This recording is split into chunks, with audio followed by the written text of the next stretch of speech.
नमस्कार मित्रांनो, आज आपण एक संवेदनशील आणि अनेक कुटुंबांमध्ये घडणाऱ्या विषयावर बोलणार आहोत. तो प्रश्न आहे, जर भावाने बहिणीला फसवून वडिलांची स्वअर्जित मिळकत हक्क सोडपत्र त्याच्याकडून करून घेतले तर काय करावे. बहिणींसाठी कायद्याने अनेक मजबूत उपाय उपलब्ध आहेत. फसवणूक, दबाव किंवा चुकीच्या माहितीच्या आधारावर आधारित असलेले हक्क सोडपत्र हे कायद्याने रद्द करता येते. चला याबाबत सविस्तर आणि मुद्देसूद माहिती घेऊया. सर्वप्रथम हक्क सोडपत्र रद्द करण्यासाठी दिवाणी दावा सुद्धा दाखल करता येतो. याला सूट फॉर कॅन्सलेशन असे म्हणतात. कारण त्याची काय आवश्यकता, तर फसवणूक म्हणजे फ्रॉड, चुकीची माहिती देणे ज्याला मिसरिप्रेझेंटेशन असे म्हणतात, तसेच दबाव किंवा धमकी म्हणजे अनड्यू इन्फ्लुएन्स आणि कोअर्जन. हे सर्व स्पेसिफिक रिलीफ ॲक्ट 1963 अंतर्गत रद्द करण्याचा दावा आपल्याला कोर्टात दाखल करता येतो. पण यासाठी तुमच्याकडे पुरावा महत्त्वाचा आहे. तो पुरावा, जसं की उदाहरणार्थ द्यायचं म्हटलं, सही करताना बहिणीचा दस्ताचा खरा अर्थ माहीत नव्हता, प्रत्यक्षात पैसे मिळाले नाहीत, बहीण अशिक्षित किंवा अल्पशिक्षित असल्याचा गैरफायदा करून, तसेच मिसरिप्रेझेंटेशन करून, दबाव धमकी देऊन असेल व तसे पुरावे न्यायालयासमोर ठेवल्यास हक्क सोडपत्र रद्द होण्याची शक्यता खूप वाढते. दुसरा महत्त्वाचा उपाय म्हणजे मिळकत विभाजन व स्वतंत्र ताब्यासाठी दावा म्हणजे पार्टिशन सूट.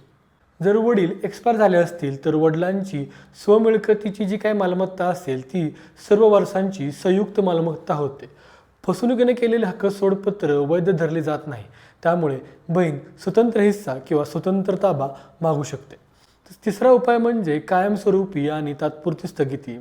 जर भावाने ती मिळकत विक्री करण्याचा, गहाण ठेवण्याचा किंवा ताब्यात घेण्याचा धोका असेल तर बहिणीला तात्पुरती स्थगिती किंवा कायमस्वरूपी स्थगिती मागता येते. त्यामुळे कोर्टाकडून स्टेटस कोचा आदेश मिळतो, म्हणजे मिळकतीची स्थिती जशी आहे तशीच राहते.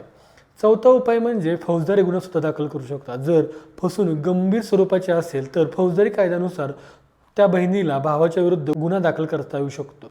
जसे की आपण जाणतो की IPC हा जुना कायदा होता, ज्यामध्ये 420, 406, 467, 468, 471 म्हणजे फसवणूक, विश्वासघात, बनावट दस्त तयार करणे, त्याचा खोटा वापर करणे यासाठी पोलिसमध्ये तक्रार दाखल करू शकतो. IPC बदलून BNS हा कायदा आला आहे. त्या अंतर्गत 318 खाली जो 420चा कायदा होता तो आता 318 झालेला आहे. तर जर तुम्हाला पोलीस स्टेशनमध्ये जर दखल घेतली नाही तर CRPC जो आता BNS झालेला आहे त्या अंतर्गत सुद्धा तुम्हाला न्यायालयात अर्ज दाखल करता येतो.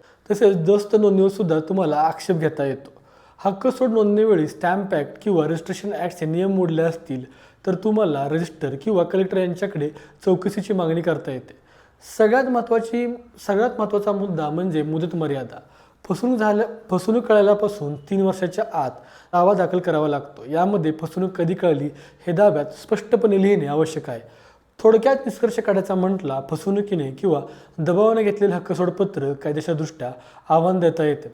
बहिणीला दिवाणी, फौजदारी दोन्ही उपाय उपलब्ध असतात. योग्य पुरावे, वकिलांचा सल्ला आणि वेळेवर कारवाई केल्यास बहिणीचा दावा मजबूत ठरतो. बहिणींनो, कुटुंबातील फसवणूक ही खूप वेदनादायक असते, पण कायदा मुलींना आणि बहिणींना न्याय मिळवून देण्यासाठी तयार आहे. अशा परिस्थितीत ताबडतोब अनुभवी कायदेतज्ञांचा, वकिलांचा सल्ला घ्या. एक छोटी चूक किंवा उशीर तुमचा हक्क गमावू शकतो. समजा तुम्ही किंवा तुमच्या कुटुंबातील कोणतीही बहीण अशा परिस्थितीत असेल तर तिला धीर द्या आणि कायद्याचा मार्ग अवलंबण्यास मदत करा. न्याय मिळवणे हे काय प्रत्येकाचा हक्क आहे. धन्यवाद. आपण सर्वजण कुटुंबातील समानता यासाठी प्रयत्न करू. जय हिंद, जय महाराष्ट्र. पाहत राहा लॉटॉक्स मराठी. धन्यवाद.